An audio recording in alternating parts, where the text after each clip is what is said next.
Assalamualaikum warahmatullahi wabarakatuh. Jumpa lagi dengan saya, Sri Wahyuni, calon guru penggerak Angkatan 6 Kota Madiun. Kali ini saya akan membawakan aksi nyata modul 1.4 tentang budaya positif. Perkenalkan, selaku fasilitator saya, Ibu Stefanis Angelia Alfa Sunarto, MPD. Dan pengajar praktik saya, Ibu Sri Pujiwati SPD MPD. Berikut adalah rancangan untuk tindakan aksi nyata. Sebagai latar belakang adalah murid tidak suka peraturan, karena selama ini jika mereka melakukan pelanggaran, maka mereka akan mendapatkan hukuman dan mempermalukan dirinya. Adapun tujuan aksi nyata yaitu yang pertama, mewujudkan murid yang merdeka dan memiliki disiplin diri yang kuat. Yang kedua, menumbuhkan budaya positif di sekolah dengan meyakini nilai-nilai kebajikan universal sesuai profil pelajar Pancasila. Dan yang menjadi tolok ukur adalah pertama, terbentuknya keyakinan kelas melalui kegiatan kesepakatan kelas yang dilakukan wali kelas dan murid. Kedua, murid mampu menerapkan dan melaksanakan secara konsisten keyakinan kelas yang telah dibuat saat ada atau tidak ada pengawasan dari guru. Lini masa tindakan antara lain, pertama, meminta izin kepada kepala sekolah untuk mendesiminasikan pentingnya budaya positif di sekolah bersama rekan-rekan guru.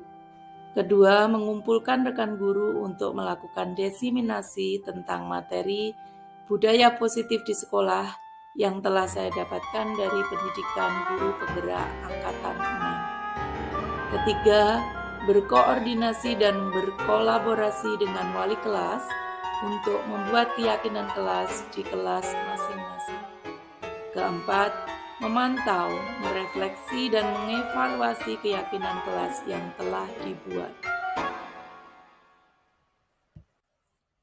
Adapun dukungan yang dibutuhkan yaitu yang pertama, dukungan dari kepala sekolah, rekan guru, tenaga kependidikan, serta murid, agar keyakinan yang telah dibuat dapat berjalan secara konsisten dan berkesinambungan serta bersifat menyeluruh. Kedua, dukungan dari orang tua agar budaya positif juga dapat diterapkan di rumah. Ketiga, sarana dan prasarana untuk menumbuhkan budaya positif di sekolah. Berikut ini merupakan kegiatan desiminasi mengenai pemahaman, pembelajaran, dan pengalaman budaya positif di sekolah.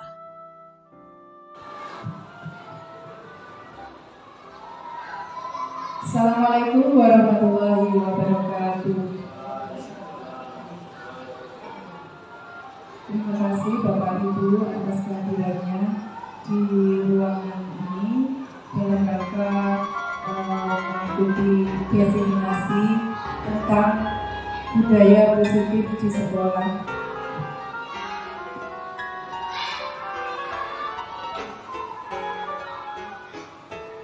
Dengan ini saya akan menyampaikan atau berbagi tentang budaya positif di sekolah dari hasil pendidikan guru penggerak yang sedang saya laksanakan. Agenda kita yang pertama yaitu pembukaan, kedua pemahaman isi, ketiga refleksi, dan keempat penutup. Baik, Bapak Ibu, semoga kegiatan hari ini berjalan dengan lancar. Marilah kita buka bersama-sama dengan bacaan basmalah. Bismillahirrahmanirrahim. Baik, untuk menyingkat waktu, langsung saja kita ke materi. Yang pertama adalah pertanyaan pemantik. Eh, Bapak Ibu silakan menjawab dengan pertanyaan pernyataan tersebut dengan setuju atau tidak setuju. Pernyataan yang pertama, apakah menurut Bapak Ibu hukuman dapat mendisiplinkan anak? Setuju atau tidak setuju, Bapak Ibu? Setuju. Pernyataan yang kedua, pemberian efek jera dengan hasil positif seperti membaca atau membersihkan halaman sekolah dapat meningkatkan disiplin anak. Setuju. Kemudian pernyataan yang ketiga, memberi hadiah dapat meningkatkan motivasi belajar anak. Sangat setuju. Ini sudah terbiasa kita lakukan, mungkin kita kejadian dalam pembelajaran sehari-hari kita ya. Namun benarkah hal-hal yang sudah kita lakukan itu berdampak baik pada anak didik kita? Untuk selanjutnya topik-topik pembahasan yang akan kita pelajari hari ini, yang pertama yaitu disiplin positif dan nilai-nilai kebajikan universal. Kedua, teori motivasi, hukuman dan penghargaan serta restitusi. Ketiga, tentang keyakinan kelas. Keempat, kebutuhan dasar manusia dan dunia berkualitas. Kelima, restitusi dengan 5 posisi kontrol. Yang keenam, restitusi dengan segitiga restitusi.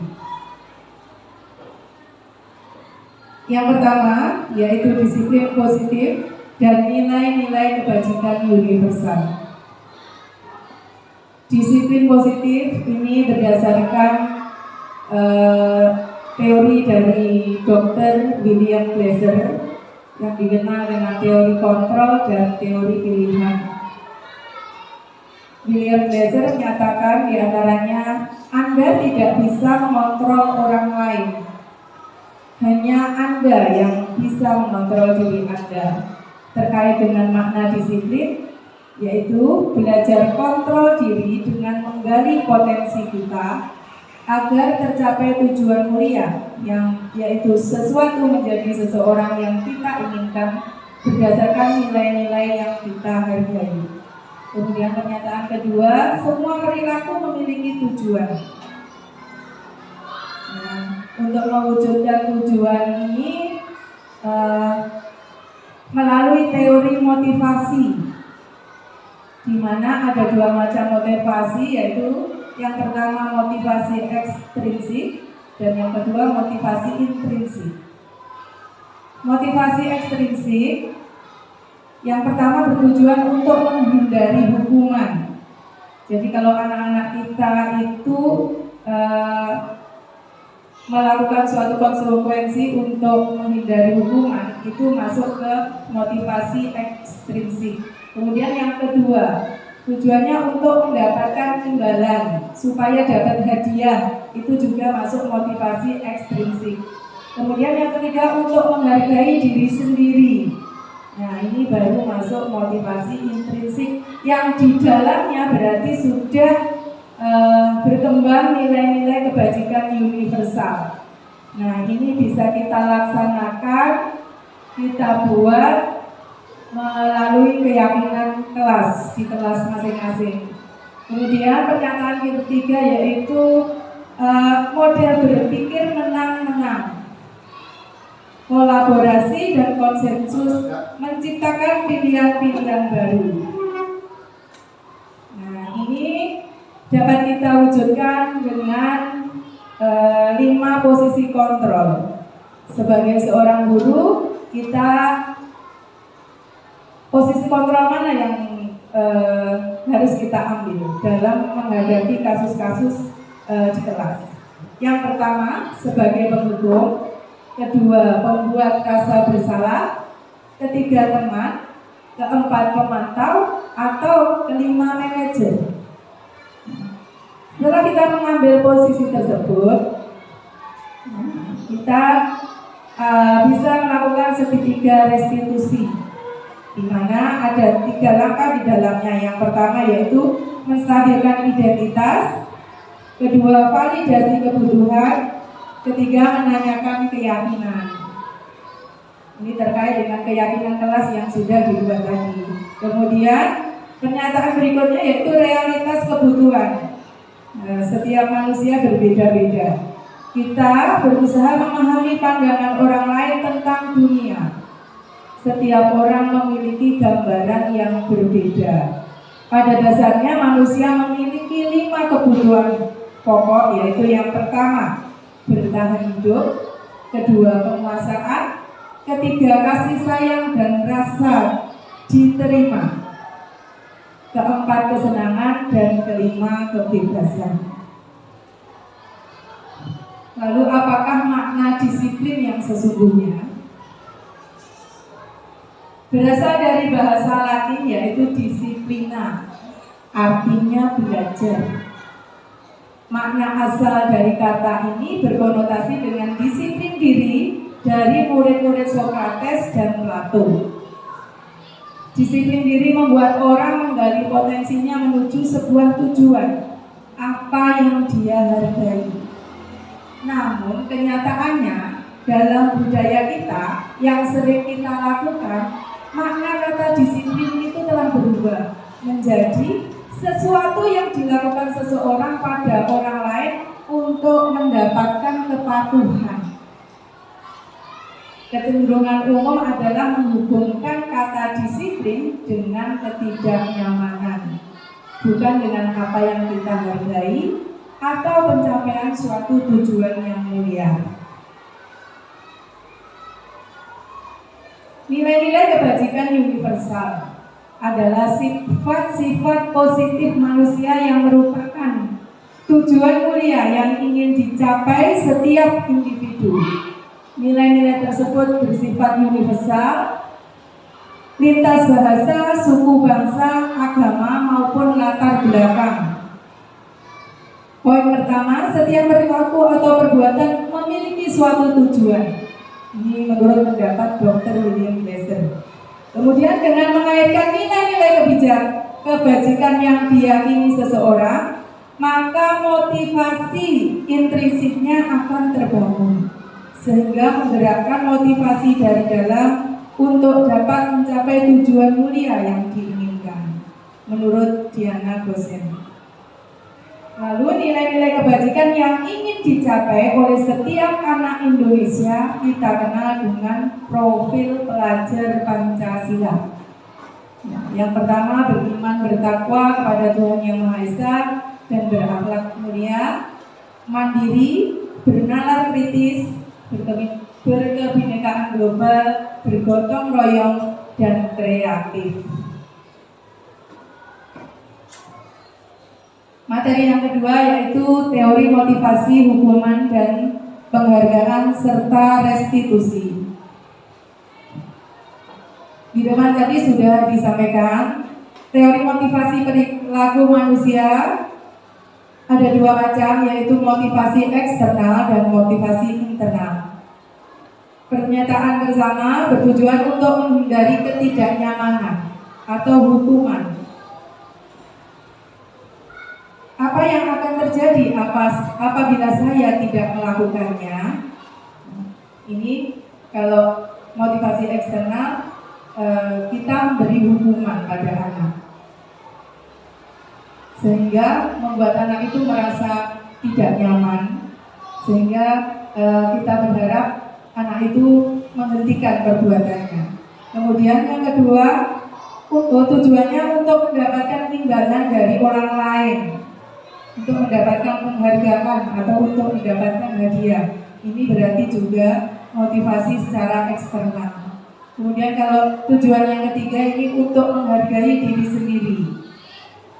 Nah, ini anak sudah memiliki motivasi internal. Anak sudah berpikir, saya akan menjadi orang yang seperti apa bila saya melakukannya.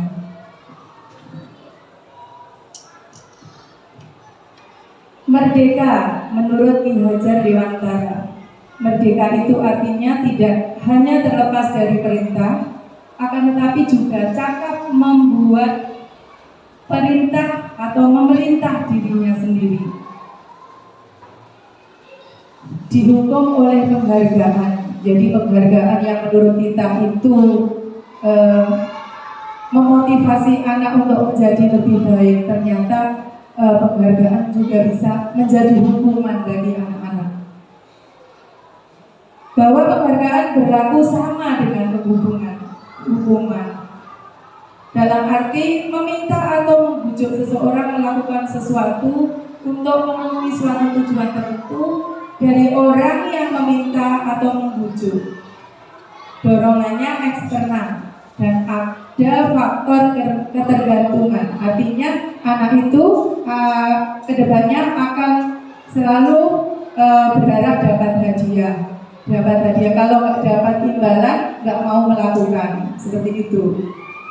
Dampaknya ke depan. Nah, pengaruhnya ada jangka panjang dan jangka pendek. Jadi penghargaan itu secara jangka panjang bisa menjadi hukuman. Penghargaan menghukum. Kemudian penghargaan mengurangi ketepatan. Penghargaan menjadi tidak efektif dalam jangka panjangnya. Penghargaan merusak hubungan karena bisa menyebabkan iri pada teman-teman yang lainnya. Kemudian penghargaan menurunkan kualitas. Jadi anak hanya mau melakukan sesuatu dengan sungguh-sungguh karena mengharapkan penghargaan, itu maksudnya. Kemudian penghargaan mematikan kreativitas. Penghargaan mengurangi motivasi intrinsik. Lalu bentuk apa yang bisa kita berikan kepada anak yang memiliki kemampuan lebih dari teman-temannya, yaitu berupa bentuk program kebajikan atau apresiasi. Dalam memberikan apresiasi atau pengakuan perlu diingat beberapa hal. Beri dukungan secara khusus, beri pengakuan secara pribadi, beri pengakuan kepada semua murid secara bergantian, karena setiap murid itu pasti ada kelebihannya. Nah, itu yang harus kita akui. Kemudian beri pengakuan secara konsisten dan fokus pada proses. Contoh pengakuan atau apresiasi kebajikan, misalnya saya kemarin saya perhatikan kamu membantu teman yang baru untuk mengerjakan tugasnya. Nilai kebajikannya adalah rasa empati yang besar. Situasinya pada saat menolong murid baru di kelas. Itu salah satu contohnya dan yang lainnya. Kemudian Bapak Ibu, apa perbedaan hukuman dan konsekuensi dapat kita lihat dari tugas-tugas yang kita berikan kepada anak saat melakukan pelanggaran. Misalnya yang pertama, mencatat 100 kali di dalam buku kalimat, saya tidak akan terlambat lagi karena terlambat ke sekolah. Ini kira-kira termasuk hukuman atau konsekuensi, Bapak Ibu? Hukuman atau konsekuensi? Termasuk apa ini? Ini bisa termasuk hukuman. Kemudian lari mengelilingi lapangan basket 2 kali karena terlambat hadir ke sekolah. Termasuk apa ini? Hukuman juga. Menggantikan kertas tugas teman yang dicoret-coret, pernyataan keempat. Kira-kira termasuk apa ini? Hukuman atau konsekuensi? Konsekuensi. Membersihkan tumpuan air di meja tulis karena tersenggol pada saat belajar. Konsekuensi. Murid disuruh untuk mengenakan sepatu seharian di sekolah karena tidak mengenakan sepatu hitam. Hukuman. Lari mengelilingi lapangan basket 2 kali karena terlambat 10 menit untuk pelajaran PJOK. Hukuman. Jadi dari contoh-contoh ini kita sudah bisa membedakan hukuman dan konsekuensi. Ini semua. Lari mengelilingi lapangan basket 2 kali karena terlambat 10 menit pelajaran. Nah, ini masuk konsekuensi tadi ya. Karena tidak begitu berat, itu hanya untuk memberi kesadaran pada anak saja.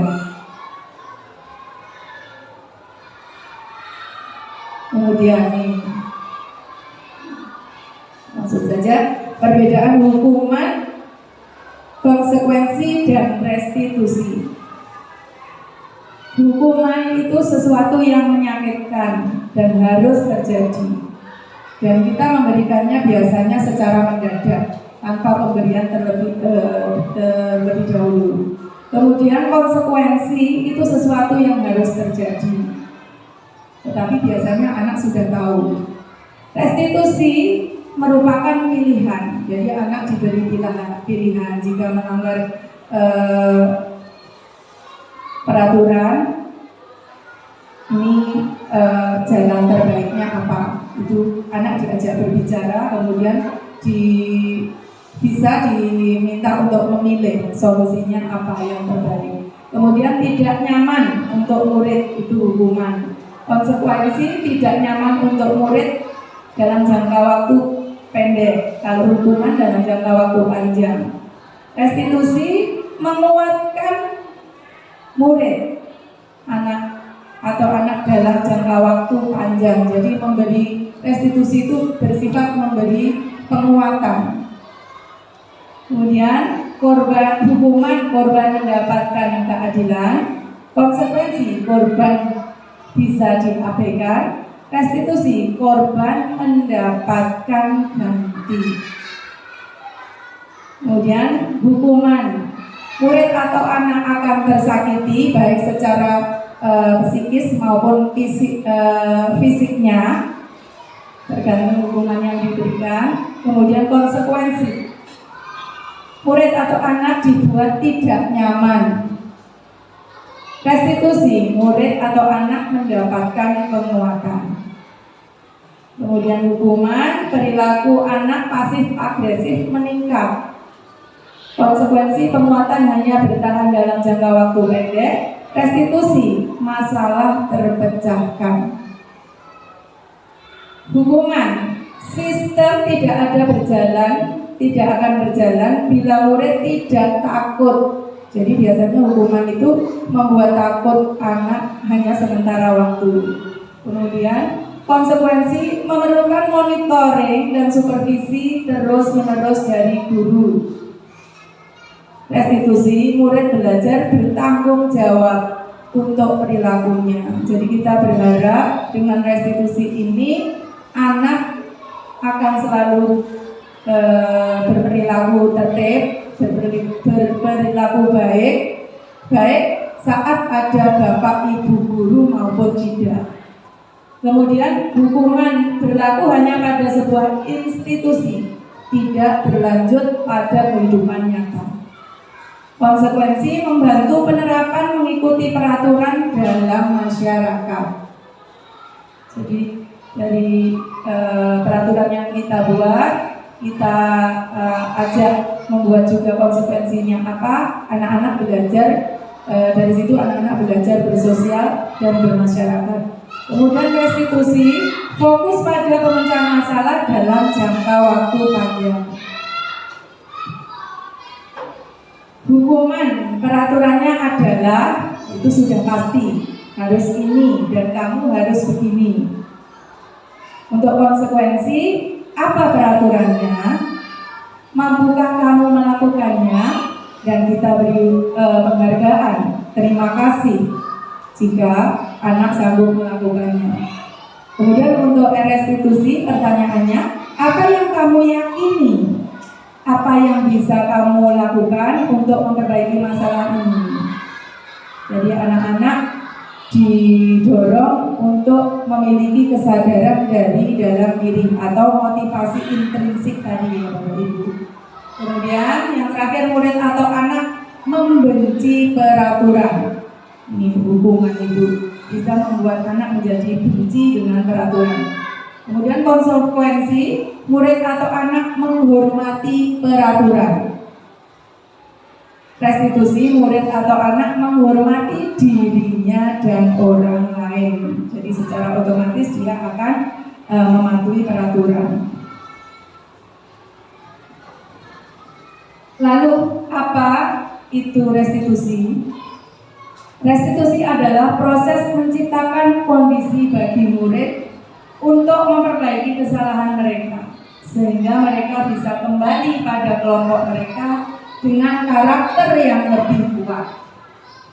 Restitusi juga merupakan proses kolaboratif yang mengajarkan murid untuk mencari solusi untuk masalah mereka dan membantu murid berpikir tentang orang seperti apa yang mereka inginkan menjadi tujuan mulia dan bagaimana mereka harus memperlakukan orang lain.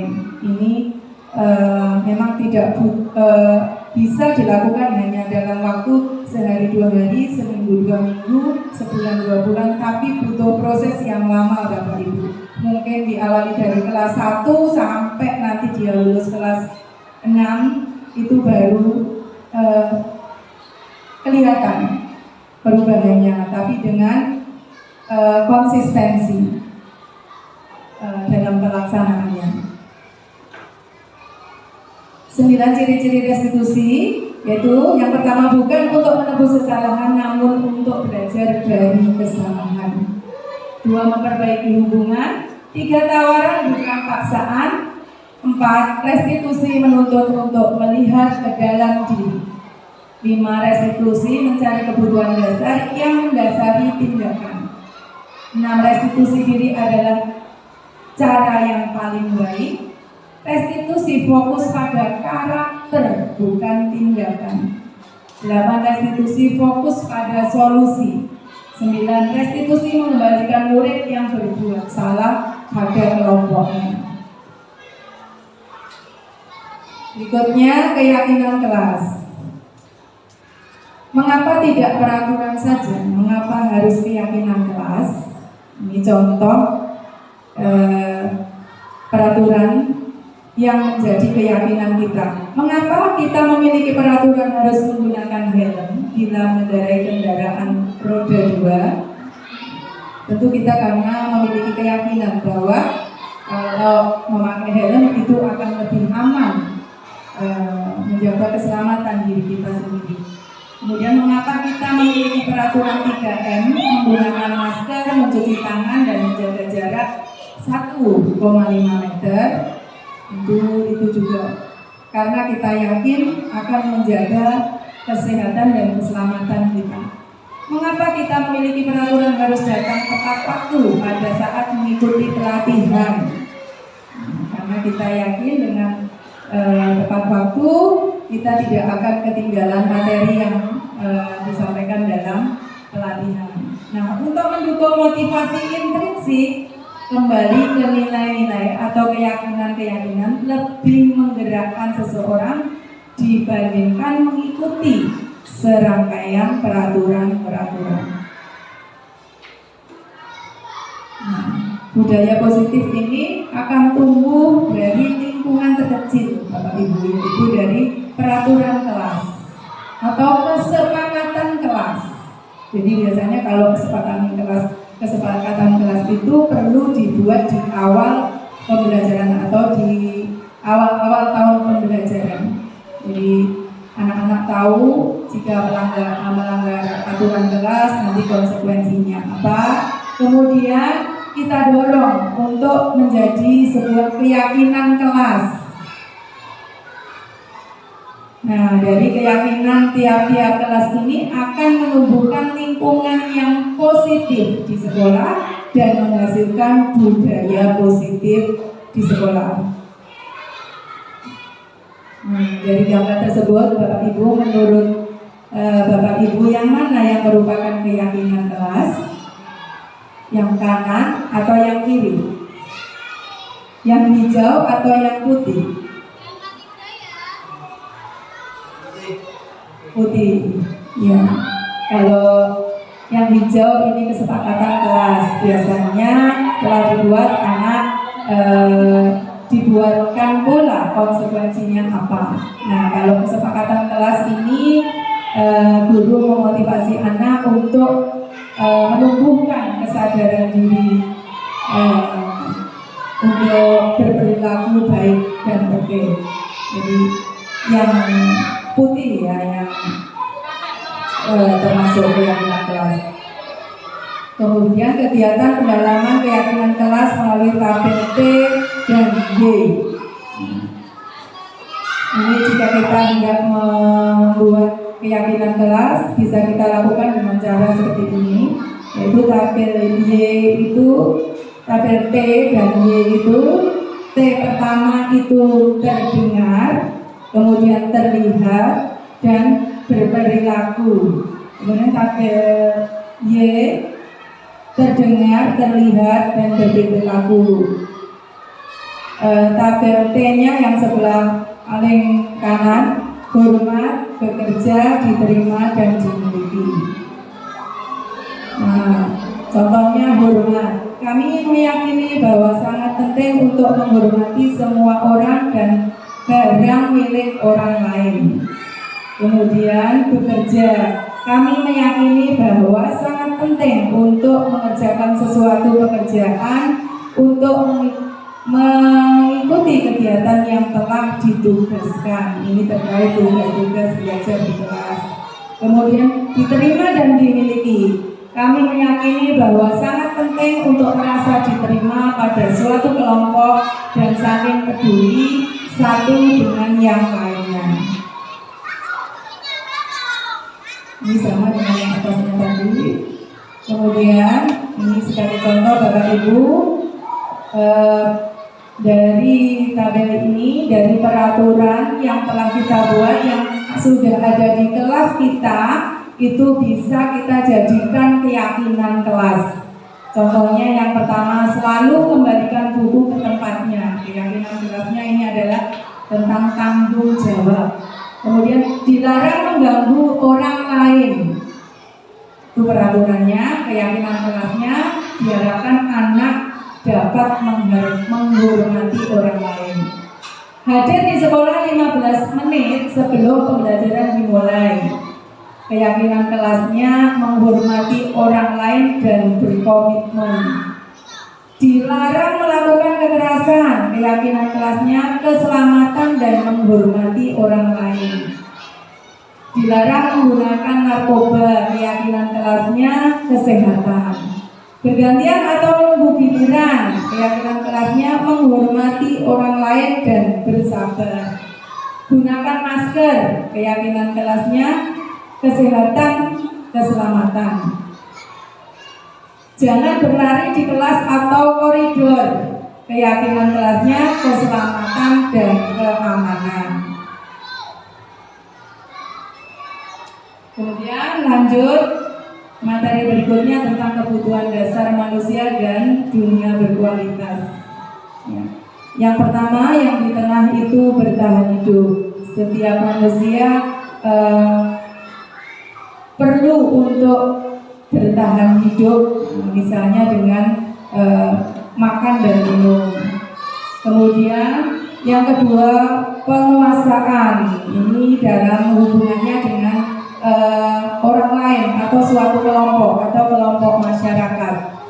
Kemudian butuh kasih sayang dan rasa diterima. Begitu juga dengan murid-murid kita, Bu, yang sering perlu melakukan pelanggaran. Itu perlu kita tanya lebih dalam apa masalahnya. Seringkali karena mereka kurang perhatian atau kasih sayang, seperti itu. Kemudian yang keempat, kesenangan. Nah, ini kita juga perlu di sela-sela pembelajaran itu melakukan hal-hal yang disenangi anak-anak. Mungkin dengan menyanyi, dengan tepuk, dengan gerak dan lagu dan sebagainya, supaya mereka juga belajar namun dengan hati yang senang. Kemudian kebebasan. Nah, kita perlu mengadakan pembelajaran berdiferensiasi, Bapak Ibu. Jadi setiap anak itu memiliki kemampuan yang berbeda sehingga kita perlu membuat kelompok-kelompok kecil sesuai dengan kemampuannya, mungkin dengan materi yang disesuaikan dengan kemampuannya berkelompok, dan diberi kebebasan untuk memilih yang mana atau teknik apa yang mereka sukai, jadi atau media apa yang mereka inginkan. Kemudian 5 posisi kontrol. Ini terkait yang harus kita lakukan untuk menangani kasus-kasus yang terjadi di dalam kelas maupun di sekolah Bapak Ibu. Selama ini kita ada di posisi mana? Yang pertama yaitu sebagai penghukum, yang kedua pembuat orang merasa bersalah, ketiga kita mengambil posisi sebagai teman, keempat sebagai pemantau, dan kelima sebagai manajer. Contoh apabila kita sebagai penghukum, maka kita akan menghardik, menunjuk-nunjuk, menyakiti atau menyindir dengan kata-kata. Kemudian pembuat orang merasa bersalah, kita berceramah dan mengatakan atau istilahnya mengomeli anaknya, seharusnya kamu begini, seharusnya kamu tidak seperti itu, ibu merasa kecewa sekali. Nah, itu kita ada di posisi membuat orang atau anak merasa bersalah. Kemudian posisi teman, contohnya membuatkan alasan-alasan untuk muridnya. Misalnya, hari ini kamu kok kelihatan sedih. Kenapa? Kita perlu menanyakan kepada anak kita, mengambil posisi sebagai teman. Kemudian yang keempat sebagai pemantau, yaitu misalnya menghitung dan mengukur. Nanti ibu guru akan rapat sebentar, kamu mendapatkan tugas. Nah, selesaikan tugasmu, nanti setelah ibu guru selesai rapat kita cocokkan bersama-sama. Nah, itu contoh guru sebagai pemantau. Kemudian sebagai manajer, mengajukan pertanyaan-pertanyaan. Mengapa kamu hari ini datang terlambat? Alasannya apa? Kemudian apa yang harusnya kamu lakukan agar kamu tidak terlambat lagi? Bagaimana menurut kamu? Apakah terlambat sekolah itu kebiasaan yang baik dan sebagainya? Jadi kita memberi banyak pertanyaan kepada anak agar anak berpikir, kemudian mendapatkan solusi atas masalahnya, lalu berubah sikap atau perilakunya. Itu kita mengambil posisi sebagai manajer. Contoh pernyataan-pernyataan, saya kecewa sekali dengan kamu. Ini posisi sebagai apa Bapak Ibu?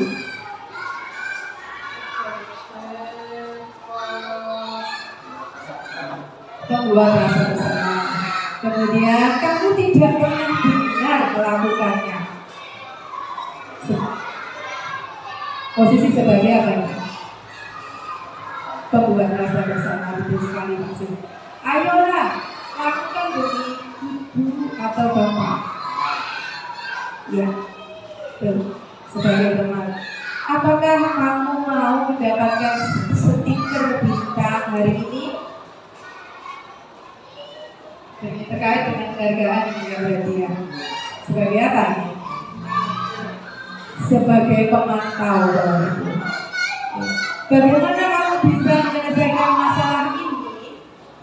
Nah, ini posisi manajer. Kamu selalu yang paling terakhir.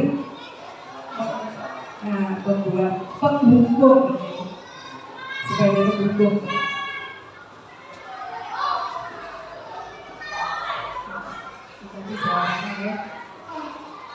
Kemudian materi berikutnya adalah segitiga restitusi. Seperti ini Bapak Ibu. Segitiga restitusi itu ada 3 langkah. Yang pertama, validasi kebutuhan. Yang kedua, menstabilkan identitas.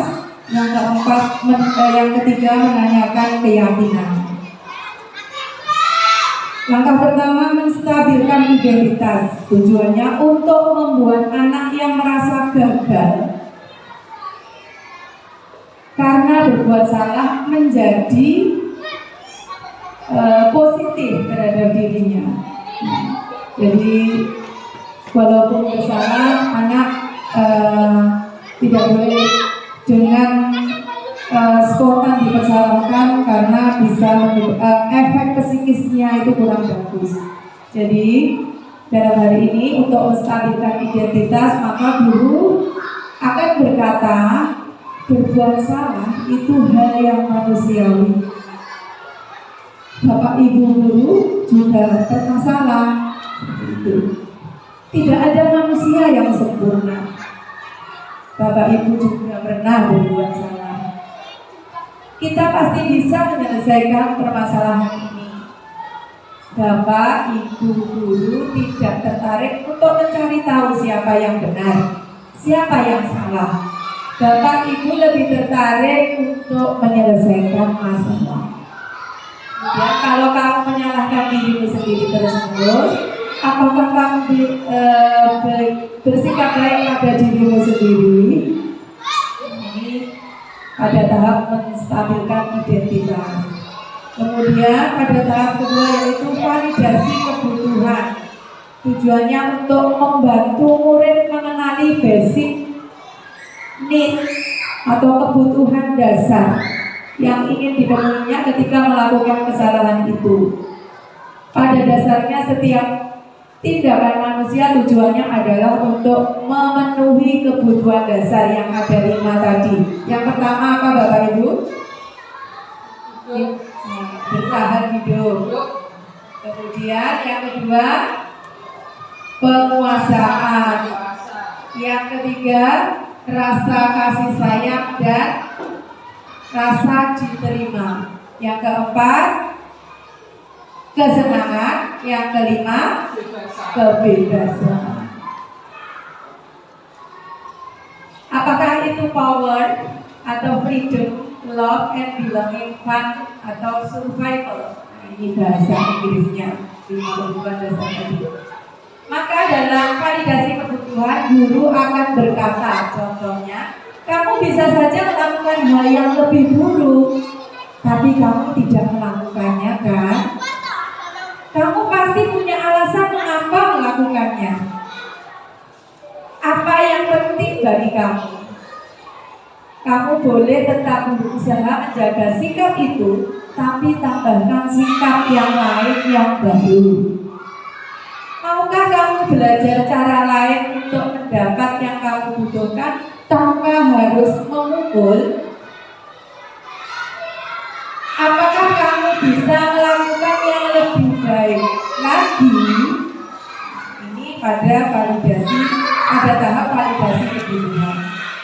Yaitu mengenali apa saja kebutuhan anak yang diinginkan. Kemudian selanjutnya pada tahap menanyakan keyakinan, yaitu anak melihat kesalahannya dihubungkan dengan norma sosial dan nilai-nilai yang mendasari manusia berinteraksi dengan orang lain. Maka dalam langkah ini menanyakan keyakinan, guru berkata, misalnya, apa nilai yang kita percaya di kelas atau sekolah kita? Nilai-nilai universal apa yang telah kita sepakati? Kelas yang ideal itu seperti apa sih? Kamu ingin menjadi anak yang seperti apa? Apa yang kamu rasakan ketika kamu melakukan itu? Kamu menjadi orang yang seperti apa?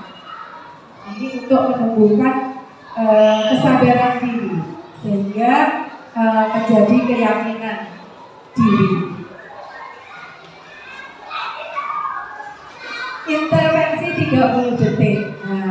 dalam menanyakan banyak hal tadi Ibu-ibu, kita perlu melakukan intervensi untuk mendapatkan alasan-alasan mengapa anak itu melakukan pelanggaran. Ini kita lakukan secara terus-menerus dan cepat. Apakah kamu ingin berbuat lebih baik? Apakah saat ini kamu sedang menjadi orang yang sedang kamu inginkan? Apakah kamu bisa mengubah kegiatan perilaku kamu saat ini menjadi sikap yang lebih membantu dan seterusnya? Ini perlu kita pertanyakan pada anak yang melakukan suatu pelanggaran. Dari sekian materi yang kita sampaikan, ini sebelum kita tutup, kita lakukan refleksi terlebih dahulu Bapak Ibu. Hal baru apa yang mengubah paradigma yang Bapak Ibu dapatkan dari materi budaya positif di sekolah? Monggo Pak Sis. Terima kasih. Menurut saya dari kegiatan ini tadi, saya akan mencoba menjadi yang sebelumnya saya seorang yang menghukum, mencoba menjadi seorang guru yang bisa menjadi manajer bagi kelas. Terima kasih Pak Sis. Ya, dari penghukum menjadi manajer, karena kita setelah mendapatkan materi ini, ternyata apa yang menjadi kebiasaan kita selama ini itu tidaklah selalu baik bagi anak kita, ya Bapak Ibu. Jadi kita perlu melakukan perubahan dari hal-hal kecil yang mungkin kita anggap sepele, tapi kita biarkan saja, ternyata akan menjadi tidak baik untuk anak seterusnya. Nah, kita dari posisi penghukum atau pembuat rasa bersalah bisa kita tingkatkan mungkin ke tadi berikutnya sebagai teman, kemudian sebagai pemantau, hingga akhirnya kita bisa menjadi seorang manajer dalam mencari solusi dalam memecahkan sebuah masalah atau kasus anak didik kita. Kemudian yang kedua, perasaan apa yang muncul selama mengikuti seminar ini, khususnya mengenai makna disiplin dan motivasi intrinsik. Jadi monggo atur Diki. Apa Bu perasaannya?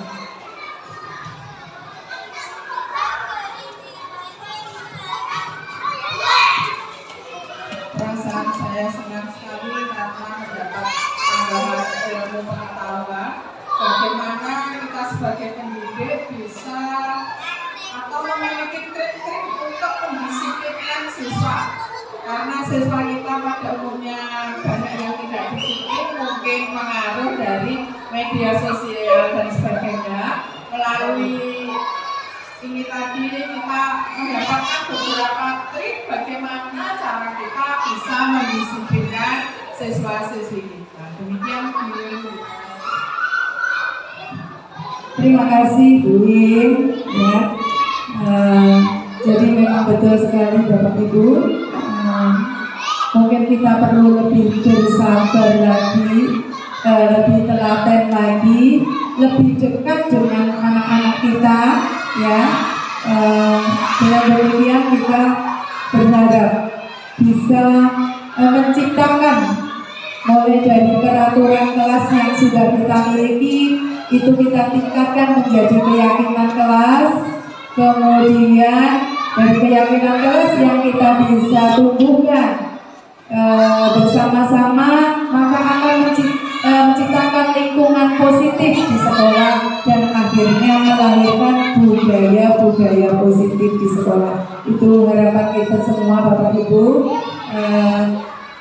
Dengan demikian selesai sudah diseminasi budaya positif di sekolah yang saya sampaikan hari ini. Terima kasih atas kerjasamanya, atas atensinya untuk kelancaran acara kita pada hari ini. Nah, dari saya, jika ada kurang lebihnya, mohon maaf yang sebesar-besarnya. Akhir kata, wassalamualaikum warahmatullahi wabarakatuh.